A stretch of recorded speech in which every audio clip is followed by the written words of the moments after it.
PT Cemindo Gemilang Tbk siap memacu penjualan semen. Dalam 3 tahun terakhir, emiten dengan kode saham CMNT ini mencetak penjualan yang cukup stabil.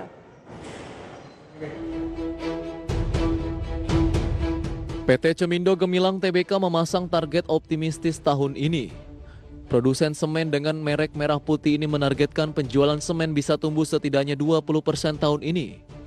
Sebagai gambaran, CMNT menjual 6,9 juta ton semen pada tahun lalu. Ada banyak faktor yang mempengaruhi penjualan semen tahun ini, baik di Indonesia maupun Vietnam.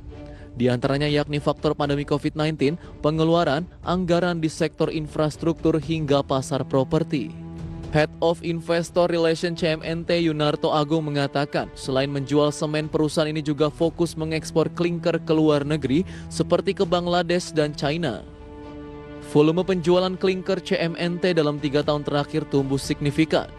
Pada 2018, volume klinker CMNT mencapai 1,1 juta ton. Lalu angka tersebut naik 81,8% pada tahun 2019 menjadi 2 juta ton dan kembali mendaki pada 2020 menjadi 3,2 juta ton. Pada semester kedua tahun lalu, CMNT mulai mengoperasikan line 2 klinker di pabrik semen terintegrasi di Bayah, Kabupaten Lebak, Banten, sehingga kapasitas produksi klinker bertambah sebesar 3,2 juta ton per tahun. Volume penjualan semen dan klinker CMNT hingga Agustus 2021 telah tumbuh 31% dibandingkan periode yang sama tahun lalu.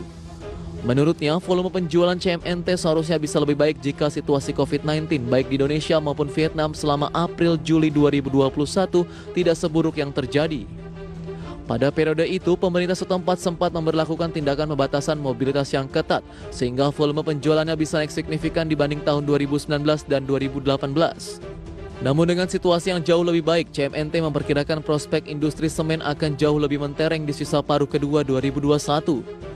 Hal ini didukung oleh proyek infrastruktur dan bergulirnya kembali kegiatan konstruksi. Oleh karena itu, pihaknya meyakini bahwa dapat menutup tahun ini dengan catatan yang gemilang. Berbagai sumber IDX Channel.